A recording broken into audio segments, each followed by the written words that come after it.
And welcome out to our halftime report here today, guys. TackleTrading.com. And as always, it's great to have you guys. We got Coach Mark, Coach Matt, Coach Cody, myself, and we're going to break down the markets here the day before Good Friday. We got a couple of IPOs. We got things that are flashing up and down, but all in all, we're kind of fading through this week here. First of all, Mark, how are you doing today?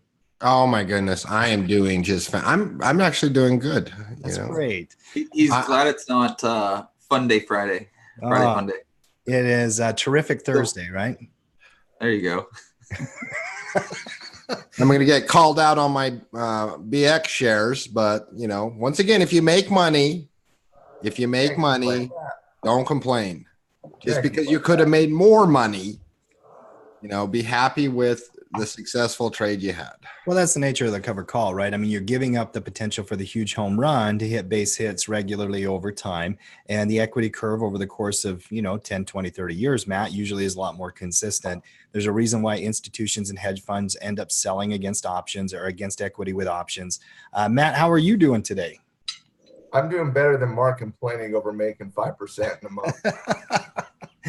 Yeah, I get it. Hey, listen.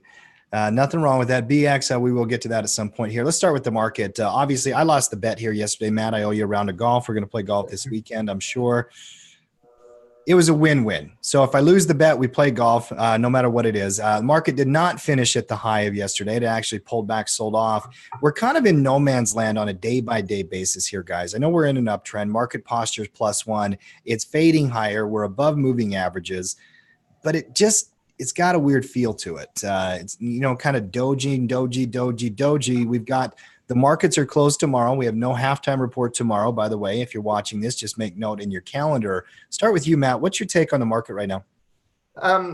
Again, it's 2,900. If the market would have came down as it was doing on the cash open today, we were probably going to look at a little bit of retracement coming into the weekend. But, market V-shaped on the intraday literally over the course of the last 30 45 minutes. So you stay above that 2,900 mark here, Tim, and you can see it acting as an old resistance level over here, new support level. You drop this down into that hour chart and you can kind of see how many times it hit its head at that 2,900 mark here, hit it again there, hit it again there, kind of zoom in here, breaks that 2,900 mark, comes down a little bit. Cash open happens, not cash open, but kind of overnight on the European numbers come in and we start to kind of go back up there. So I'm still looking at that 2,900 level, and a close above that level still is a slightly bullish rating for me. And I'm probably going to rank the S&P somewhere around the 30-yard mark, I'd put it. Mark, what about you? Yeah, ditto. I don't really have anything to add. I mean, uptrend. I'm not doing bearish trades, so not a whole lot different for me from the last 6-7 weeks, it seems.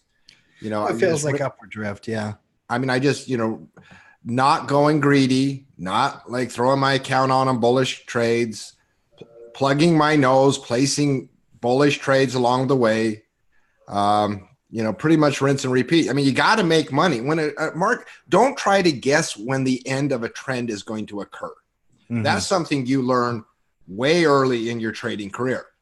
Keep trading with the trend. Keep trading with the trend.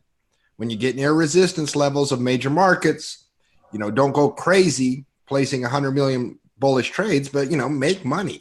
Mm-hmm. Top 5 gainers on the S&P 500 day, a lot of them are earning stocks. United Rentals, Snap-on, Union Pacific, Constellation Brands is actually up very nice. We're going to look at some of these charts. Give me URI real quick, if you would here, Cody. And young man. Obviously a gap out into resistance. He's not driving, but who's driving? Is it Mark? I'm driving. Matt's driving. All right, so gap out into resistance here. It actually gapped about the exact amount as the MMM move. Market maker projection was 10 points. It gapped 11. So not to be unexpected. It's a higher volatility company.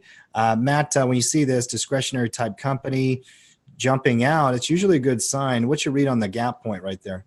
Well, I haven't actually looked into United Rentals earnings numbers, so I can't give you those numbers, but you got to love the gap and the hold above the gap range, showing a little bit of strength from an intraday perspective. A lot of times you'll see that gap up into that resistance channel right here, and it's obviously hitting into resistance. And that'll give the market a little bit of pause and reason to perhaps lock in some profit on the gap. but it's really kind of holding its head up high there. Looking at the actual EPS numbers, we won't get the revenues and everything. Actual number came in at 3.31% versus the 3.12, which is obviously really, really good. I'm looking at this and I don't trade United Rentals, but if I did, a close above 139 would be a trigger. Yeah, I agree with that. It's going to grab my watch list. It's not tradable for me here today. I did a short strangle on it, deep out of the money 65-day options. But after the volatility gap like this, I'm probably not going to chase it unless it did break out, but it now will be on a bull watch list for me. I'll tell you what is just a juggernaut here today as well as Union Pacific. The railroads and transports have actually been very, very strong recently. Earnings, conference call, high base, ascending triangle, gap out, Matt. That's a beautiful, beautiful chart. Oh, you got to love that gap out. I mean, you got a ascending triangle situation that's been forming over the last couple months. You have an increasing as support, and you can kind of see that ascending triangle as you can see the support levels moving upwards versus horizontal resistance. And whenever you have horizontal resistance with an upward moving in price channel, that's going to create some type of continuation pattern in the marketplace, whether it's a cup and handle formation or an ascending triangle, whatever you personally categorize it. A breakout of a channel like that typically does start a new trend. And so you're really at the beginning of something new, which is really, really, really powerful from a trader's perspective. The question is, where do you get in is really kind of the question. And that's how you kind of evaluate what type of gap that is. And when you have some degree of neutrality coming into the gap, you have to call that a breakout gap right now, especially based on, the cash open coming in. And I'll get you an exact number here, but the cash open comes in today at the opening 175. The current ticker is about 177. So you've had price appreciation after the gap range, which is usually a positive sign for it to continue. And when you drop it into this intraday time frame, you see a very, very easy trigger above that high at 177.76 with a short-term increasing. And we just talked about the ascending triangle from a daily perspective. Well, that's what we're seeing here from an intraday perspective as well. And so if you were looking to play this would be pretty easy to play with an order above the high of the channel here at, say, 178, stop loss underneath the gap range, play it as a momentum play. That's one. The other one is to just kind of be patient and wait for that next retracement to occur. So you either play it as a momentum based on the gap, or you wait for that next retracement, whether it, comes down to the breakout channel at 172 or not, or it, goes up to 185, comes back down to 180. Whatever that next retracement is a conservative way to play that. The aggressive way to play it above the high of the day, the conservative to wait for the retracement. Mark, when you see the railroads and transports actually doing well, some of the airlines throughout the week have actually performed fairly well on their earnings. What does that tell you about the market? It used to be old school thinking. Transports can kind of drive the market a little bit. Any current thinking on that? What's your read on transportation? No, I buy the old school thinking still. I mean, you are seeing, of course, a few companies miss, but generally you're getting the type of reaction to earnings that leads to an eventual breakout of this little consolidation range we're having on the broad market. All it needs is an excuse now. Trump tweets something about China doing great, or a Fed speaker saying, or a Chinese report being manipulated to show that it's, 0.3% higher. The market will take the next storyline and jump through this. It's just waiting for it. So there's a lot of stability. There's no fear in this market at all. At all. Yeah. Now one could say that fear can come fast though. The what? That fear can come fast. It can, but it's not there right now. I agree 100% with what you guys are saying. And there is no fear, or we would see a retracement here. But when it comes, remember December last year, it does come fast. Correct. And it might come industry by industry and sector by sector. I know healthcare is actually recovering a little bit here today, kind of settling in, but it was selling off aggressively. We'll be ranking those sectors here today and actually getting the reports out for you guys out there in the pro membership at Tackle Trading early for the early holiday weekend. We're going to be doing that on Friday here tomorrow as well. I'll tell you some of the stocks that are actually taking it on the chin is actually energy, materials. Alcoa, Matt, used to be a Dow component. Alcoa had earnings here today, and now they're down. They're actually pressing support, negative reaction, and these materials type stocks, they've had a hard time. This is an old company, Matt, that just put up a negative earnings report.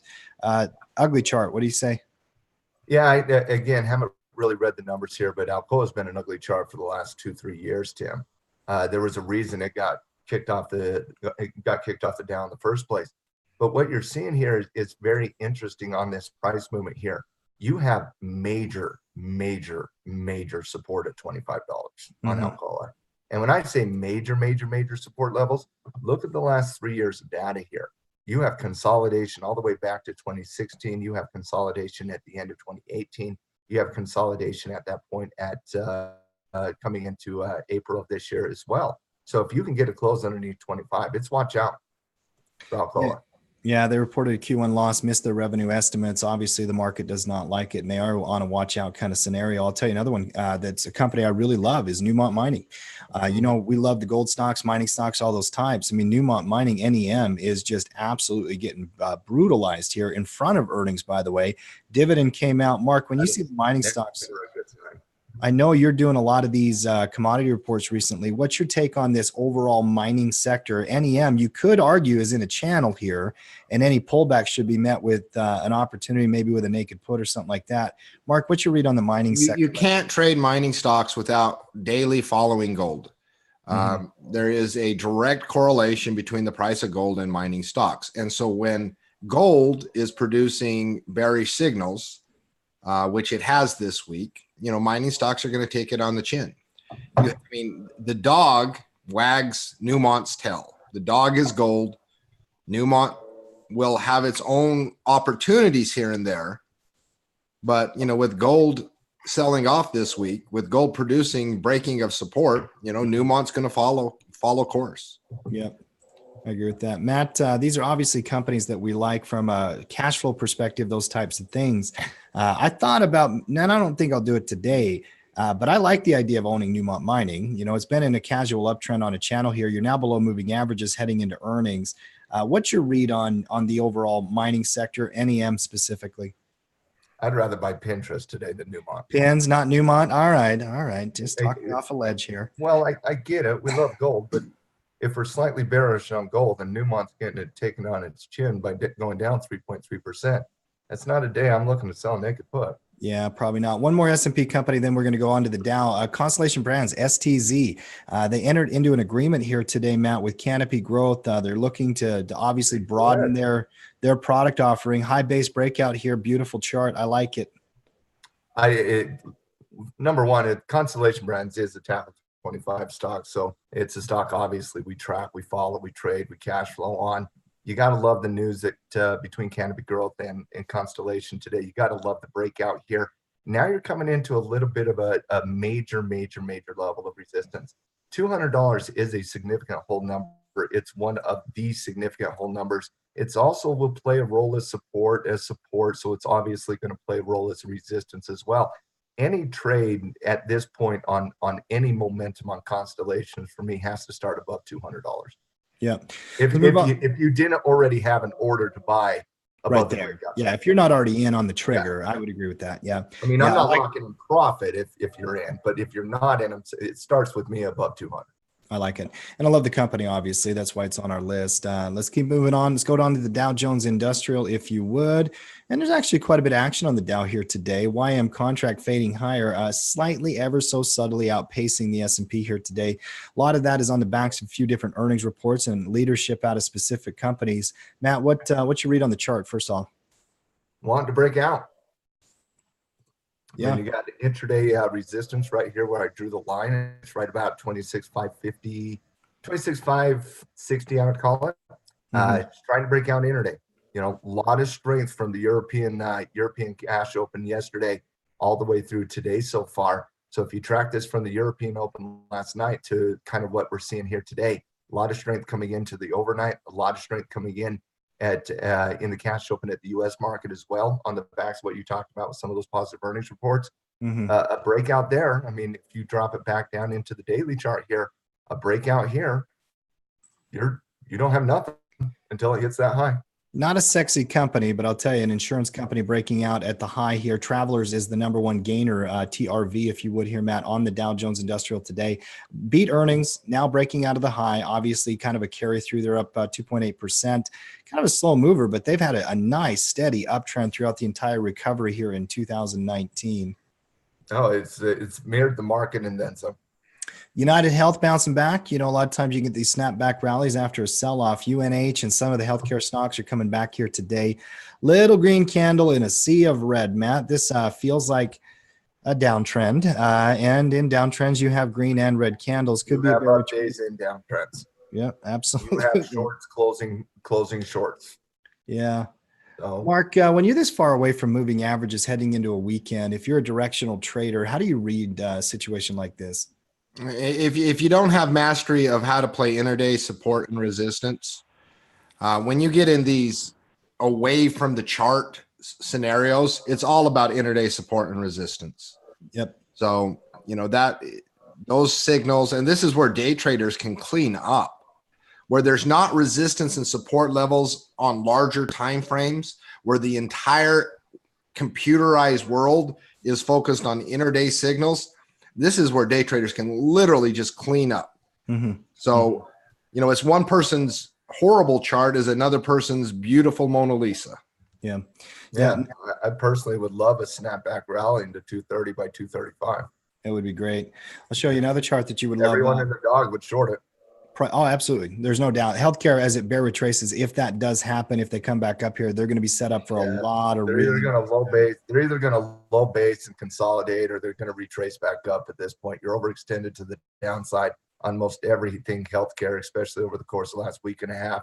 It's due for a retracement here. So, the way I'm approaching healthcare is I'm waiting for that to either kind of slow down, consolidate, low base, give me a nice little retracement on United Health up to 230, 235.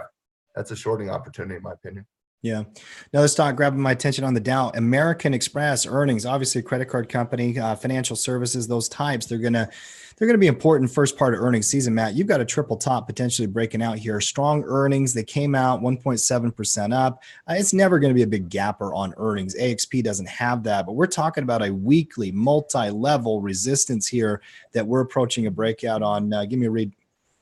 AXP's numbers, I do have those numbers, $2.01 on the earnings per share versus the expectation of $2, $10.4 billion versus the expectation of $10.5 billion. Year over year revenue increased by 6.6%, which was okay, not bad.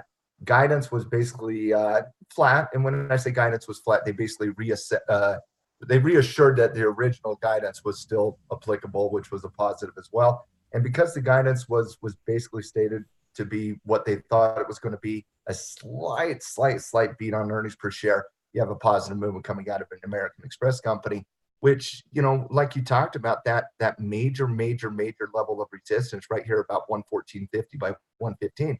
If you can get above that level, Tim, let me show you what's above it. Nothing. That's right. They call it in heart shooting the moon, Matt. A lot of these are moonshots right now in the market as we're just drifting higher. And as you get through earnings, by the way, market confidence will just go up, and the market doesn't have a lot of fear right now, Mark. And I know it can come fast, Matt, but if we can get through a bulk of this earnings, and we got tech earnings in front of us and a big, long way to go, there's no doubt about it. But we're now 1 week down and the market feels like it is just drifting higher. We got the juggernauts coming at us. There's no doubt about that. But I mean, if you were a bear coming into this first week and a half of earning, you haven't seen a lot of evidence. It has not. I mean, I know the bar has been lowered. I get that. We've lowered the expectation coming into it so that we could beat it, but it's still a positive that the majority of companies are beating earnings per shares. And what's most important to me so far in this first week and a half, Tim, is the guidance. Remember going through this 3 months ago with the whole halftime report? Mm-hmm. Day after day after day after day, it was lowered guidance, lowered guidance, lowered guidance, lowered guidance. And most guidance that I have seen, especially this week so far, has been flat to neutral from a guidance perspective. I've seen a couple beat, couple miss, but for the most part, the majority of stocks that I've been watching this week have came in line with their guidance. And I think that is a slight positive for the market and one of the reasons why the market is holding up. McDonald's hitting a new high, Nike hitting a new high, and Microsoft all hitting a new high. One last thing on that AXP. A high degree of probability that will make our options or stock report. If you are not a pro member and would like specific targeting techniques, specific entry techniques where you should place stop losses, sign up for a 15-day free trial. Email me at Team of Tackle Trading or go to the webpage at Team of Tackle Trading, because this is a potential moneymaker. Well, and that's how. Yeah, I would say I'd be a little surprised if AXP doesn't make a cut. That's a good breakout off. The only debate is if Breakout Frank is going to get it on there before I do. I'll tell you. Well, first of all, Breakout Frank probably is putting it on right now as we're talking. So he really wants that top coach slot each week at Tackle. I love it. I love the ambition of the coaches at Tackle trying to be the best. I love that. Yeah. And that competition between the coaches, that has really made these reports, especially over the last 3 months. These reports the last 3 months, Mark and Tim, have been killing it, have been absolutely doing great. And you know, we're going to follow the market. We're going to put out the best reports out there. The only debate I have on AXP is where we're going to target. That's really the only debate. If you're not making money off the reports, you don't understand something about trading. You need to identify what that is. It may be a lot of things. You never know. If you're new, it might just be you don't know how to put the trade in. If you're a veteran, maybe you don't understand delta or equity curves. They're producing incredible opportunities each and every week. Just look at the bear option list this week, Matt. It was incredible how much selling we got off of just 7 candidates. And there's a lot of bullish candidates that were running as well. Proud of those each and every week. And we're going to put a great set of reports out there tomorrow as well. On the losers side of the Dow, go ahead, Matt. I was just going to say, and you know, everybody's going to approach it a little different, but I always like having 2 or 3 bullish trades to, 2 or 3 bearish trades to offset some of those bullish candidates. 100%. Even if you're bullish in the market, those bearish trades, and this week proved it, those bearish trades can still make money in a market that is overtly bullish. It's just a ratio of what you want. If you have 10 trades on, 7 of them are bullish, 2 or 3 are bearish, and they all work this week. It was a fantastic trading week, even though the market was boring. Only one loser on the Dow that I want to talk about here is Pfizer. Pfizer broke down recently, and even though healthcare was bouncing back here, Pfizer PFE is still got a pretty nasty little candle here. It's got a tail on it. Now on the weekly, it's just ugly. All of your big drug manufacturers are taking it on the chin. Yeah, it's just nasty. They are taking Pfizer. I mean, go look at Merck's chart, and that thing is a bloodbath. Mm-hmm. Eli Lilly, Bristol Myers. Everything is taking it on the chin right now. Mm-hmm. Do not try to catch a falling knife. Wait for stability. There really could be some nice reversal chances that I'm looking at, but wait for that stability because these kind of bloodbaths. This is how long a reversal takes, though. Correct. Look at Toll Brothers reversal. Yeah, that's how long a reversal takes. This is the bloodbath. This is people trying to pick it up and trying to pick the bottom, pick the bottom, pick the bottom. No, you wait for it to slow down, double bottom, double top, break out. That's your first tradable signal. That's your second tradable signal. And then you get a nice little trend that develops here. When you're looking at these stocks like Pfizer, you're not trying to pick it up off the bottom on the day where it broke a major support level of $40. You gotta really be patient here when you're waiting for those reversals. And patience is a position, and patience pays off in the marketplace. Let it drop, let it find a bottom, let it double bottom, and then you're gonna have a wonderful opportunity in a lot of these healthcare stocks. But guys, I'll just remind you, this was the most overvalued sector of the marketplace before we started seeing the bloodbath last month. Mm-hmm. This overvalued market is now just coming back down in price. Yeah. Let's move on to the NASDAQ here and talk about tech. Obviously, healthcare and technology, they've been on the opposite sides of the football field here. Healthcare, we've been talking bearish. Tech, we've been talking strength and bullishness. Now, we're heading into a lot of major companies that are going to be reporting earnings. We'll talk about that here in just a few minutes. Intraday, Matt, we're fading towards the high. We're looking to end on some strength here for the week. It's kind of been fading upward all week. What's your read on the NASDAQ? I think you're going to finish here. Yeah. I think you're going to finish here. It's obviously fading towards the high, but we got a couple hours left in the trading day here, and anything can happen, no doubt about it. But there's no economic analysis coming out. There's no new IPOs coming out. There's no new information coming out over the course of the next 2-3 hours. So, I feel like intraday we're just going to kind of settle into a range here intraday.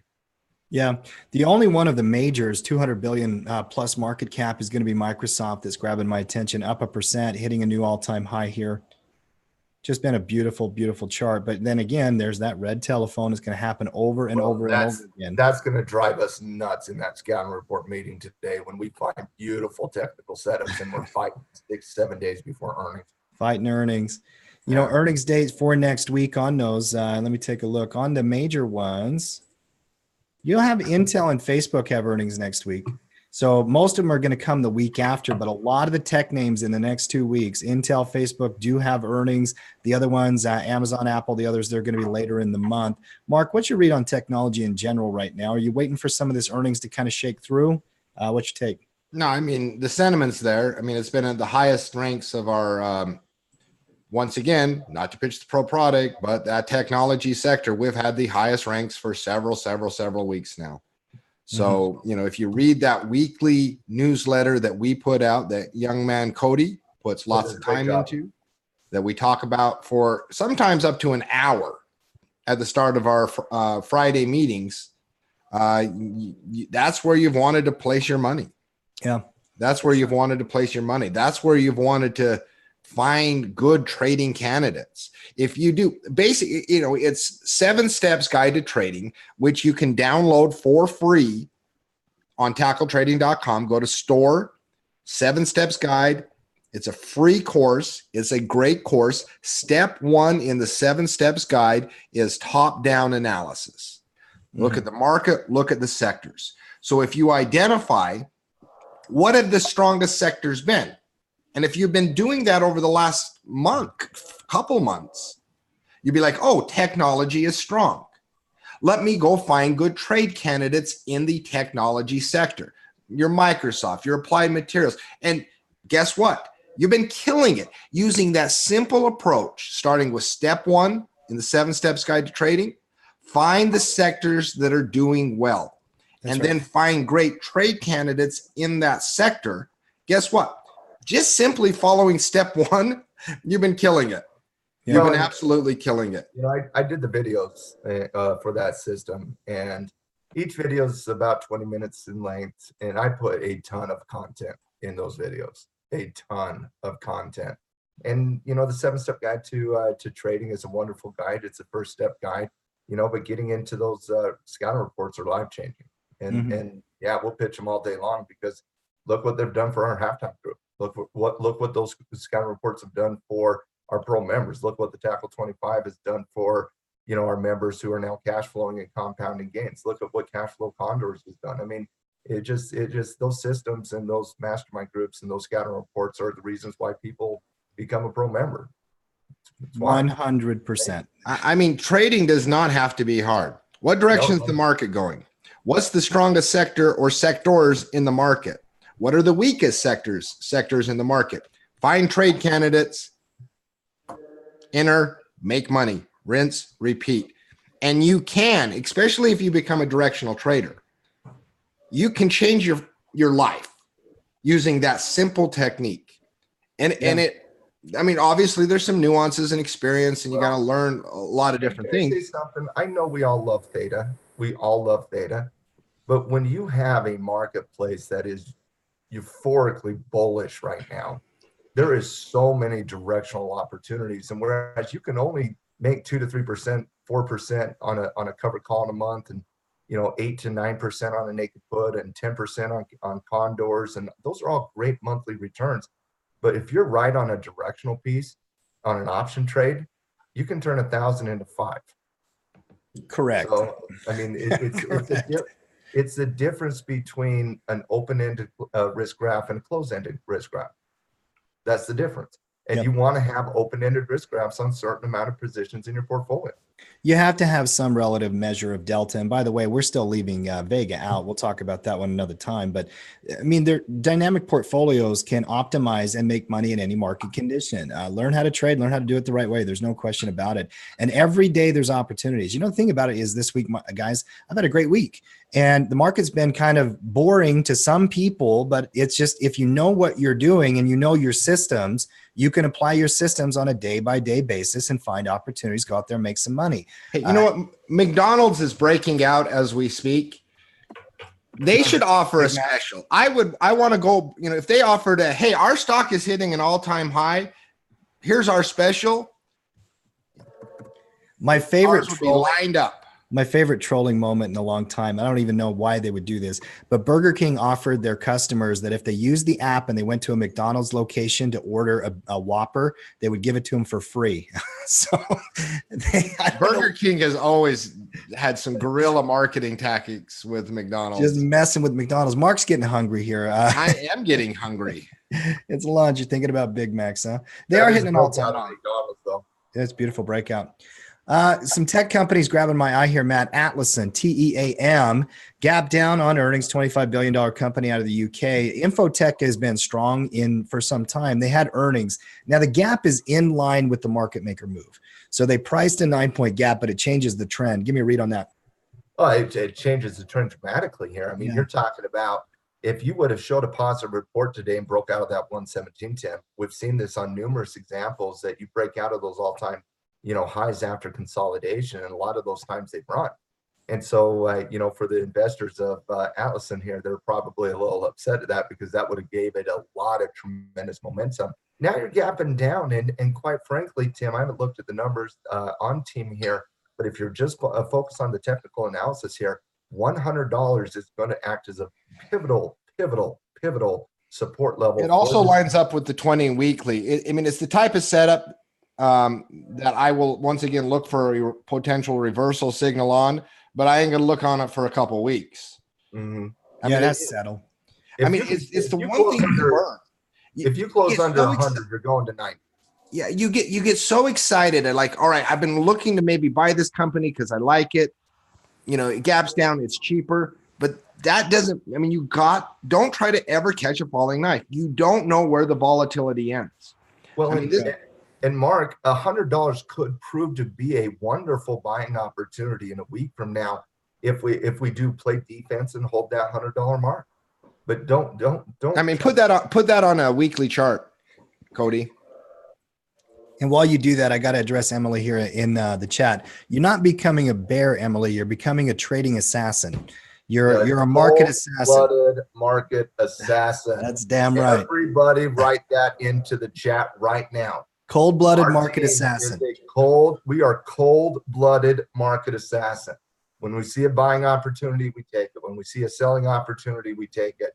We're traders, guys. We're not fans of an NFL team that we just hope everything wins. We trade the marketplace. I mean, this is an excellent market assassins. The last time we had a major sell-off on team, go back and it looks like it was the July, late summer months. You had a huge sell-off, 3 bloody weeks. But then it took another month. But finally a support level formed. And then when you get the reversal signal, boom. Now you had to wait 6-7 weeks for that trade setup to give you confidence. But when it finally did, was it worth, ask yourself, was it worth the patience of a stock that then went from 80 to 115? Mm-hmm. Like, it's just patience. It's exercising patience. Well, and then Mark, look at the price action here. Double bearish retracement, double bottom, eventual breakout, wonderful trend. Yeah, so it's just, we become, because I know a lot of tackle trading members love team for whatever reason. They love team. And it's waiting. Okay, first of all, you had a lesson on earnings today. Hopefully that didn't catch anybody. Oh, tackle's not holding directionally through earnings. Do not hold directional trades through earnings. That is a golden rule that is written on the commandments. We do not do that. And I know some traders get frustrated because they're like, well, I want to place it. Well, just because you want it don't mean anything. No, You know, market doesn't care about makes your you desires. rich.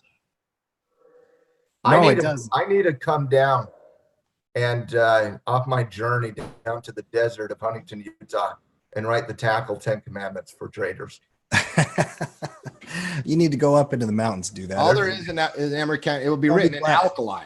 Hey, listen, we're going into Good Friday. I'll use alkali on red rocks. And that's where we grew up. We had a lot of alkali and a lot of sagebrush. But if I did do that, not holding directionally through earnings would be on the commandment number 3. And we don't buy IPOs. We'll talk about Zoom and Pinterest. That's commandment number 8. That's up there. Other companies grabbing my eye here, guys. Actually, quite a few. MongoDB hitting a support point. It gapped out on earnings. MDB. This is a complex pattern, but it's a company that grabbed my watch list a while back, Matt. You gapped out on a real strong earnings. You now backfilled into that support. You've got a rising 50. Technically, though, you've got some mixed pivots in here. Mm-hmm. Is this more of a setup potentially for like a position style trade, not really a swing trade? What's your read here? Oh, I hate failed retracements. I just hate failed retracements. And that's what this was here, Tim, a failed retracement. So if you're looking at the runner setting up the higher high right here and it's coming down and pivoting right there, you got an inside candle, bullish engulfing candle, followed by an upward movement in price. That's a trigger for about anybody, Tim, for about anybody. And then for whatever reason, market or not, stock related, industry related news, doesn't matter, that fails that retracement and then comes back down and closes underneath the retracement support zone. I get the 50-day moving average. I understand that, but I don't think the turtles would be looking to position trade this. No, probably not without confirmation or some action off of this. Obviously, I loved the gap out, love their earnings. I love the name of the company. I might just be biased because I think the name Mongo is cool.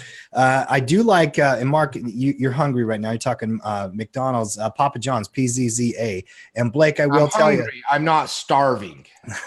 Well, I'll tell you. Papa John's pizza is terrible. I would have to be starving to eat a McRib. I'll say that. I will stand by. No. McRib. That's not food. Oh, my goodness. What I wouldn't give for a McRib. Oh, PZZA, deep pullback in between the 20 and the 50. Some people call this the bull zone here, guys. Let's take a look at the chart. Broke out of a W. PZZA, pizza. Is Peyton Manning the spokesperson anymore? Don't know. They probably have some contract with him. I mean, W reversal breakout there, Matt. Retrace, kind of a kiss hello type setup. Interest you at all? A little bit. Yeah. A little bit. Trigger would be interesting and very debatable. The trigger would. I wouldn't call this a failed retracement like I called on the other one, Tim. But I would have to start with something above $50 for me. Mark, when the 20 daily fails, but the 50 is still underneath it and rising, when you read that moving average congestion, do you tend to stay away? Do you let it develop? What's your take on that? I mean, ideally, for me, the way I trade, it can produce a potentially nice pattern. But I would love like consolidation for 2 weeks here. Have that 20 come down and then break out of everything. Like if you're like, I'm really, really greedy on my setups. And so if it just shoots up from here, I'm going to miss it. But if it traded sideways, and let's be honest, I'm never going to trade a company where I hate their food. I'm sorry. I'll short this. I hate their food. I'm biased. Their pizza's terrible. Fair enough. Another one. I just want to point something out here, Tim, why I said $50, on the intraday chart here. Old resistance on the intraday chart right there at 50. Old support right here in the consolidation on the intraday at about 49.60. That's why I say, to me, you got to reclaim those moving averages from the intraday and on the daily chart. You got to get above that significant whole number at 50. But if you do break back above 50, Tim, you're back up above those very, very important support / resistance intraday channels between 49.60 and 50, which would be for me a trigger. Well, and I got to tell you, it's one of the reasons why when people ask me about, well, how do you come up with the triggers and whatnot, there's not one answer. We are discretionary traders. Even your rules, unless you're writing an algorithm to automatically trade the market for you in black box style, you're going to have some wiggle in the way that you identify rules. That's not the current candle, Matt. That's the intraday support that we would have to trigger off of. And in that meeting, one of my favorite things about the meeting is when we start talking about entry, stop, and target, and we start going through it, because a lot of times it's very obvious. But every now and then you'll get a company like PZZA when really there is subtlety and there's detail into how you would have to craft a directional delta-based trade. Well, and take PZZA here, for example. If we were to put this on the report, which I doubt PZZA will make the final cut, but if we did, I mean, we're gonna drop those down into the intraday channels to find those intraday resistance levels that we got to reclaim. And so if PZZA was going to be put on the report, it would literally be entry $50. And what that would mean is you have to apply your rule, whatever that entry rule is above that mark, $50, because everybody has different triggers. But we're going to, find those best intraday levels to reclaim. And, I kind of like it above 50 here. Yeah, EA Sports is breaking support as we speak. let's take a look at EA, the gaming stocks. Like you look at the weekly candlesticks, look at that major support zone that was broken. Yeah. Little retracement, sell off on an intraday. Oh, if you guys will remember back in February, this was a pattern we had seen so many times when the entire market was V-shaped recovering. The companies that did not break out of that channel, a lot of times they broke support levels and within just a couple weeks came right back down to where they were before the V-shaped recovery. Keep an eye on EA. Yeah. Other companies grabbing my eye here today. E-Trade Financial had earnings. They gapped out. They're backfilling. It's not carrying through on the gap. ETFC. The brokers are always going to be interesting. Financial service companies are going to usually report earlier on in the market. Not really a carry through gap here. Had a chance, but did not hold it. Amgen is breaking support, Matt. Drug manufacturers, like Mark talked about. This is major long-term support. But we've run, 10% into this support through the week, and now we're sitting at a low. It's kind of hard to want to do something into a Thursday afternoon on this kind of trend. It is. But it's not hard Monday morning underneath today playing it to 170. But the only problem is, you got earnings coming up. Yeah, about 12 days out. Another one grabbing my eye here, Stone, STNE. This has been on my list. And I got to tell you, boys, that is a nasty, nasty gap down. This one's a tough one, Matt, because they're a credit card processing company, growth company. Their numbers have been going up. Warren Buffett bought the company, bought some of the shares, put it into his portfolio. Everybody grabbed it, ran with it, momentum type stock. Sales year over year have gone from 45 million to 85 million to 188 million in 3 years. They're a growth company, right? $10 billion market cap. But the bigger competitor, ITUB, which is another Brazilian bank, came out and said, we're only going to hold merchant accounts 2 days, and then we'll release your money. See, Stone was holding for 30 days, and they had all kinds of different things that was making them grow and attractive. But when a bigger competitor comes out and undercuts you in a marketplace like that, investors are hating it here today. They're gapping the stock down 25%. Yeah, that's nasty, and it should continue. Yeah. Look at the volume. It's ugly. It's not just the percentage move. Look at the volume. Yep. That's higher volume than on earnings. I agree. Move on to the RTY, if you would. Let's keep working through the markets one step at a time, talking stocks, talking commodities. We'll get into crude and all the other ones and the dollar here in just a minute. RTY stuck in the mud. Nothing to see here, Matt. Tim, I've been off the RTY for a month and a half. Every time I look at it, I get bored. I think that should tell you where the money's at. It's going into blue chip, guys. That's right. Until it breaks, there's nothing to see here. It's good cash flow opportunity. Now, when it breaks, we'll be here to call it. That's right. We'll have a different discussion when it breaks 1600. Correct. $ DXY and the currency markets, Forex. That's the only reason I showed up today. Is talk Forex? Yes. I like it. Well, give us a breakdown. What's going on with this dollar rally here? Dollar rally dollar rally, good old-fashioned dollar rally on the backs of horrible economic information coming out of the Eurozone. If we didn't think the Eurozone was contracting, I think we got it proved today. Germany manufacturing PMI report 44.5, guys. Anything under 50 is a recessionary indicator. That was expected to be 45.2, came in at 44.5. French PMI report manufacturing index came in at 49.6. Another very negative sign for the European Union. And also on the backs of that this morning, positive news coming out of the United States. Another reason why the U.S. is probably the best place to put your money right now. Core retail sales came in at 1.2% versus the expectation of 0.7. Non-core 1.6% increase versus the expectation of 0.9. And I want to show you this from an intraday perspective, Tim, not on obviously the dollar index, but let's look at the cross pair on the euro here, USD. Now, Tim, you see this right here? I do. You see that? I do. That is right when the German and the French economic data came out. Boom, got absolutely crushed. I missed it. I wasn't happy that, but I was sleeping, so I can't be that upset. So I quit tackle trading. I'm going to go back to trading futures and Forex overnight. I'm done. This is my last show. Matt, I remember when I started Forex trading, my mentor, he showed me something called the go to bed trade. So you just said you were sleeping, but I've heard of this trading system. I went to bed at midnight. Okay. I missed it by an hour. I didn't think they would be that horrible of an economic report this morning.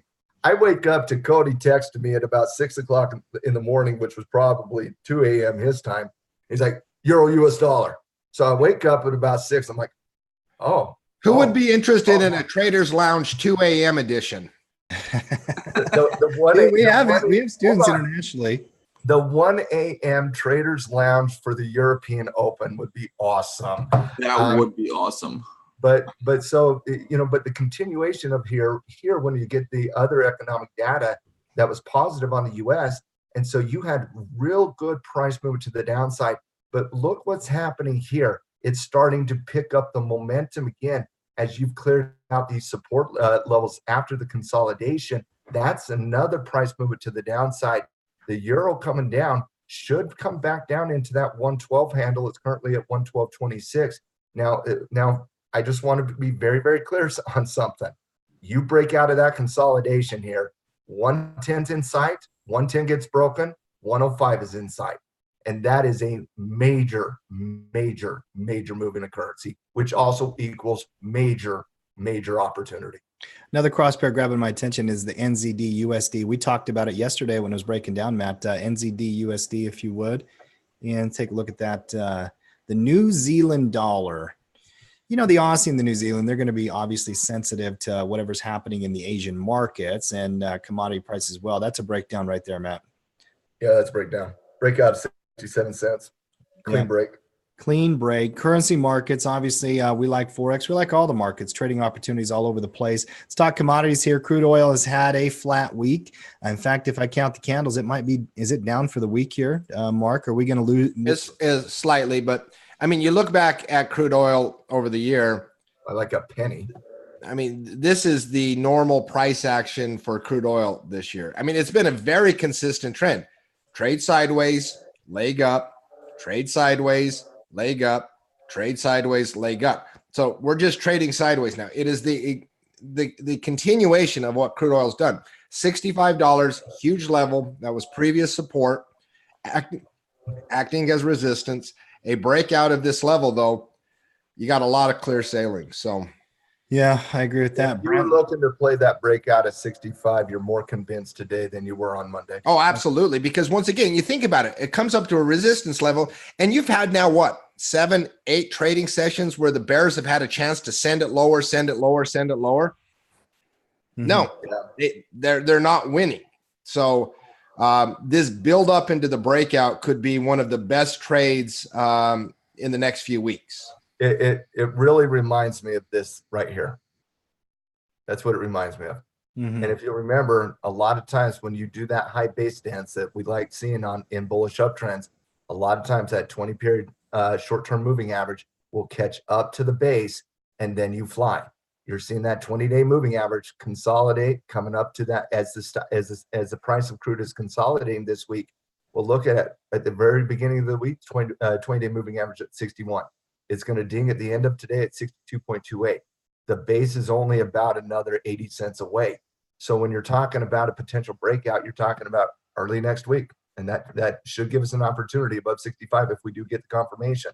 Obviously, it starts with confirmation above 65, though. All the things in the world you could eat, Mark, and the McRib, I still can't get over that. We will have to rant. The amount of money I could make on a crude oil. I forgot about that until Adam put the finger in chat. I could feed the entire tackle trading community. Like, if you're not comfortable with trading futures, go to USO, because you're going to see a similar pattern. The general price movement. So you're going to see a similar pattern on USO. So if you're not comfortable trading futures, and I get it, you can lose a lot of money, you can make a lot of money.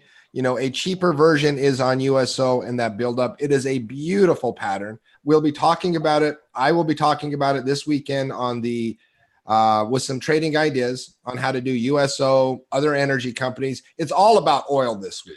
Well, if you're going to do that, I want an idea on UNG then, Matt. UNG's been breaking down. Natural gas, I'm starting to get interested. It took me a long time. I didn't even get hurt by the parabolic rally. It wasn't me but it just scared the crap out of me when I see the market do what it did back there in November and December last year. It's now just bearish, guys, and it's been bearish. And now we're coming into a long-term major support zone. Here's several questions, several ideas come right to my brain. Number one, is it tradable again, Matt? Are we now seeing enough normalcy that you can trade the NG contract and the natural gas market? Yeah, you can trade it after, low bases in intraday timeframes. Look at this. Low base, breakdown, low base, breakdown, low base. Did that Wednesday one happen at 1 or 2 a.m. again? Yeah, I'm done. I'm done. Mark's always been show Mark one news-based trade on the euro, and he's like, and then I get natural gas breaking down. Go back to that natural gas 30-minute chart. That's technical. It's fascinating, Mark. It's been Look that way. Look at how beautiful those support levels are when they break. Just absolutely beautiful. To answer Tim's question, it is absolutely tradable from a day trader's perspective. If you're doing anything other than that on natural gas, I think your time frame's messed up. Boomerang not in play yet? Boomerang is not in play yet on natural gas. It's breaking a 3-year weekly support. I bet you natural gas's ranking in the commodity report today is like -20. It'll be close to that. Yeah, it'll be close to that. I mean, that's a 3-year support level that is being broken this week. That's a huge deal. Making some money on a Friday here, boys. Let's keep working through the market. Thursday. McRib. It feels like Friday's the last trading day of the week. I always operate based on McRib Thursday. That's McRib Thursday. Well, and I'll tell you on this natural gas, Tim, when it broke down 250 here, obviously snap back trying to reclaim 250 because 250 is so vitally important for natural gas. The range on natural gas is $2.50 to $3. And it even gives me a lot of pause for concern that it couldn't hold it for even 35 minutes. Yeah, that's true. It's true. NG is grabbing my attention. We're probably going to have a pretty bearish call on that. We'll talk about that here in just a few minutes here, boys, in our scouting report meeting. Move on from the energy area into the metals area. And let's talk about gold and silver. Silver, not so much, kind of flat. Gold is the real one, just fading, and it comes down to it. I understand. I'm not going to carry directional trade in the weekend here. And I didn't even take the breakdown, Matt. I don't know if it's just my emotions, the psychology. I don't.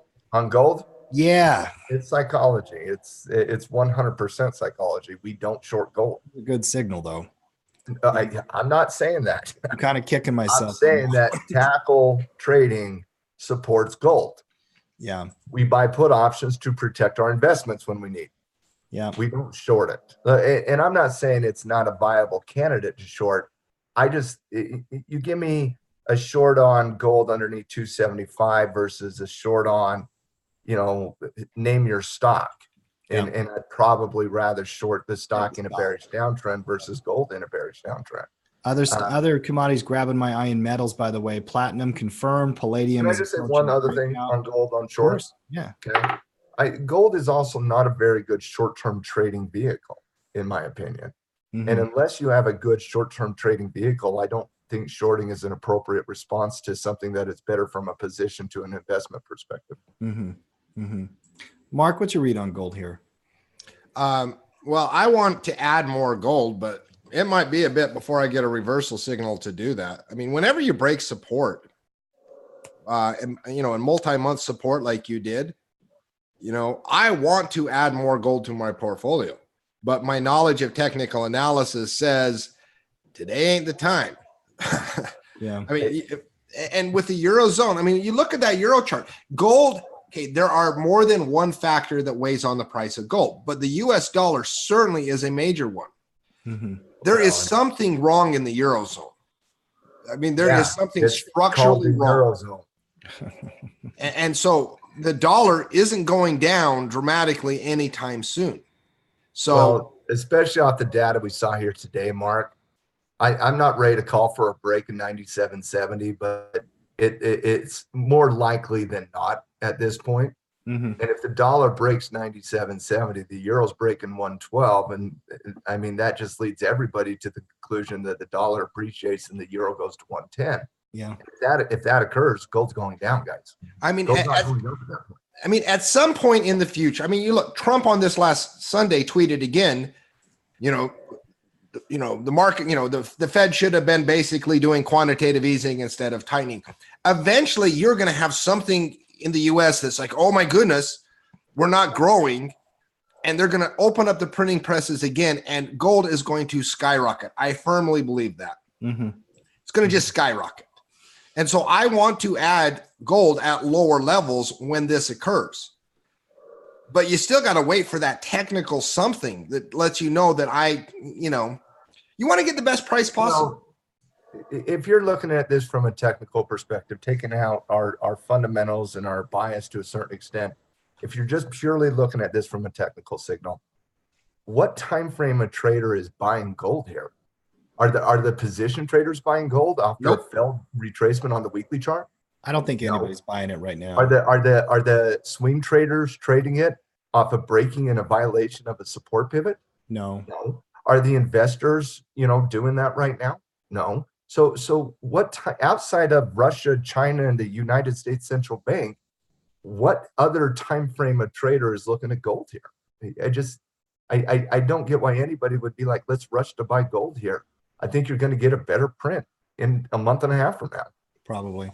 Patience probably is there. I'll tell you what commodities and metals that you might, and we'll look at the ETFs on these, Matt, or the futures one. Platinum and palladium are both looking great here today and showing me a ton of strength. PPLT or the PL, beautiful bull retracement. I love. Let's go to the intraday, see if it happened at 1 o'clock in the morning. We'll give Mark the triple banger here today. Mark the triple banger? No, it was in the morning here. No, it was cash open. Cash open. But look at the cash open. Look at the breakout. Look at the confirmation.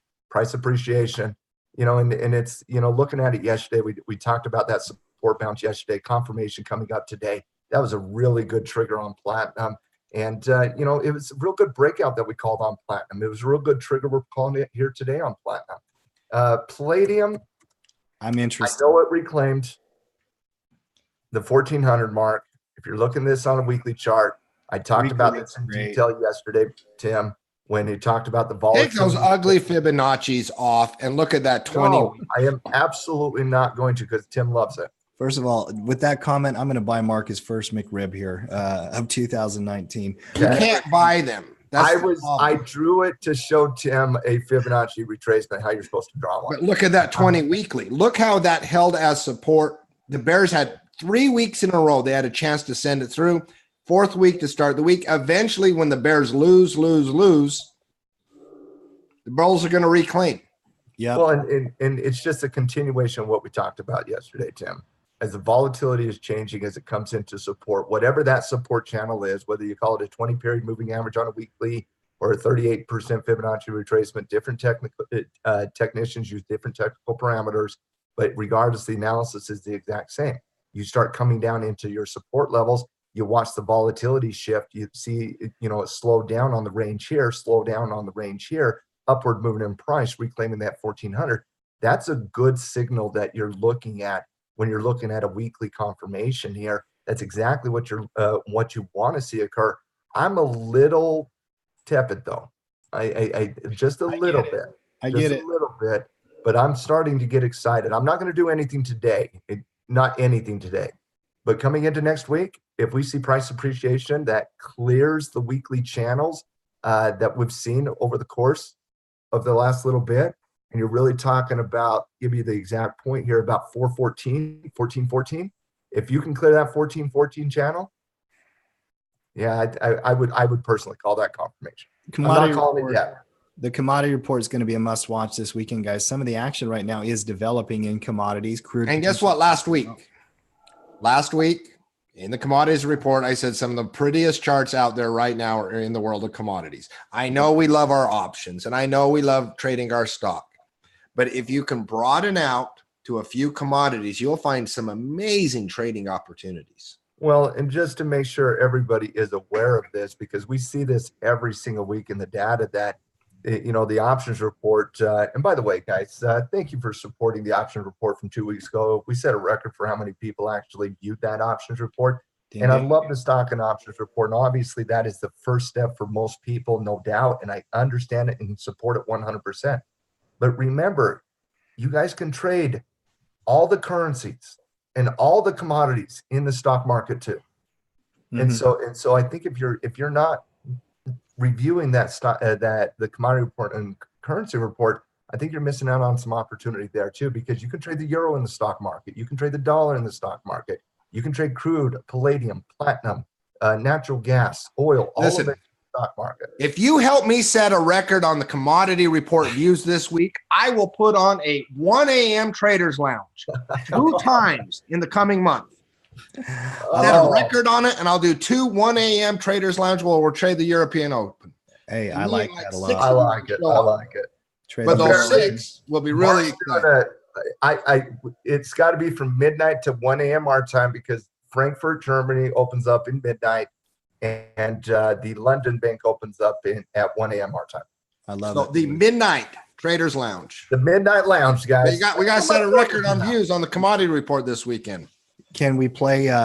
We might Joe Rogan Elon Musk this one at midnight. So if you're going to do a midnight lounge, you got to start the show with the Midnight Rider. All right. No, I'm going to start it like showing my shots of tequila I'm doing and drinking beer at midnight. So this is going to be a little bit later. On the commandments, guys, the top 10 tackle trading commandments. I already don't follow this religion. Trade while you're inebriated. No, I don't follow that religion. I don't drive when I'm drunk, but I trade the hell out of stocks when I'm drunk. So, Mark, the stock market opens up at 7:30 a.m. our time. I just want to. You know how pretty moving averages are when you're drunk? You just look at them and they're like, God, that's so pretty. See, Mark, you got to join us for Friday Fun Day every day, and I know it's Thursday. I will never join you on Friday Fun Day. I'll join you on a Friday. Matt, give me the SIN index, SIN. Oh, Lord Almighty, we have to know the SIN index. Because I don't know if they even chart it in Thinkorswim anymore. There might be an ETF on it. There it is. Just here's maybe a correlation. Trigger above March debauchery above 360. That's right. Hey, listen, the SIN index was V-shaping before 2019. It knew to rebound way before, because, look at that. That V-shape started before the market did. Correct. Yeah. A lot of setups here. We got to end on this, boys, and we're already late. We got to talk Pinterest and Zoom, PINS, Matt. Couple IPOs. We know that IPOs are not to be chased, but really interesting couple of companies here. I know that over time, as they give me price action and a developing chart, it might be 3 months. I don't know when it is, but over time, I'm going to be interested in both of these companies. Pinterest IPO, what was your read? I like the price action you've seen so far on Pinterest, and I'd like a potential trigger above 25 with a momentum trade above that. Nothing from an investor perspective, but if you start getting momentum above 25, yeah, you could justify trading that above 25. I like buying it when it hits $10. I would rather do that. I actually do like this social media company because of the way that they market and what they're actually a really, they're very popular. They're not going away anytime. Okay, let's get some takes here, guys. Why do people go to Facebook? Ooh. For community, family, to look at nephew's photos. But not necessarily to buy things. No. To argue politics. Why? Okay. Why do they go to Twitter? I see where you're going. Okay. Why do they go to LinkedIn? But why do people go to Pinterest? Listen, They literally go there to buy things, to find ideas to buy. dude, Yeah. you're selling me. I'm gonna go put it in. They got an edge, guys. I like Pinterest has an edge that the other social media conglomerates don't have. Hey Matt, you sold me. I just kicked Morgan. See, I only trade 100 tradable instruments. I just kicked Morgan Stanley out, and I just put Pinterest in. That's right. Yep. I like it. It's going to be on my watch list too, Marky. And then Zoom, ZM. We've talked about Zoom. We use Zoom. I like the company. I know it priced above its range. Matt, kind of hold They're it. both priced above their range. They're both overvalued on the IPO, Tim. They all do. That's what banks do. I mean, look at this, up 75% on the day, right? Does that chart look like it's up 75% on the day? Yeah. No, I mean, that's from where they expected the banks to where they are currently. So yeah, they're all overvalued on the IPO. That's why a lot of them come down over time. And then last two. Hey, listen, we're on the Zoom platform right now. Yeah. I personally love Zoom's technology. We love Zoom. Like, I mean, from a product standpoint, when we looked at a lot of services like this, and Zoom, easy to use, the functionalities there, the price points there. I mean, Matt thinks people bought this I honestly do. I honestly do. I'm not joking. I do believe that people mistakenly thought ZOOM was the IPO of Zoom. I absolutely agree. Guys, Zoom, this stock, I don't even know what this stock does. They were up like 25,000% in the last month. Okay. I truly do believe that people thought this was Zoom. I can't disagree with that. People are stupid. I actually think that today, look at today's price action at the open here. Okay. Look at what happened at the open here. Boom. It went from $2.50 to $5 before people realized, oh my God, this is. I buy it. I buy it. I think you're right. I truly do believe it. That price action's insane. I buy that actually. God, people, what are we doing? Well, we're not doing that. That's what we're not doing. Obviously, that's why we have our scouting reports and our watch list and things, so we can have the stocks that have already been bird dogged for us. Couple of quick updates. Guys, you could pay for a year of tackle trading with these two stocks if you played them correctly last week. Signa, Matt, bearish pick on the option report. It's at a second target here. It's probably a take. It's a lock-in profit coming into the weekend. And INCY. Little breakdown play. We had the M pattern breakdown. You're at a second target. Here's the only debate here. I know you're going into a long weekend. I mean, that's stop loss. This got momentum. Stop. Yeah. There's a big difference here, Tim. This has momentum. This doesn't. Yeah. And what the only thing I mean by that is the today. Look at the small range candle today. Shows you a slowing momentum at target on INCY. And by the way, depending on how many option contracts you had, you could have paid for 10 years of tackle trading with those two trades. That's right. Maybe I should raise prices. Yeah. Anyway. All right, Marky. Great job. Matt, great job. Cody, great job. We got work to do. We got trading to do. We got stuff to do. Halftime crew. You guys are awesome. Crew. We love you. Give us a like as you head out the door. Great to have you here today. We'll be back on Monday. No halftime report tomorrow. And we'll see you next time. Mark, great job, kid. See you guys. Go get that McRib. There aren't any McRib. I know. I'm just trolling you now. It's fine.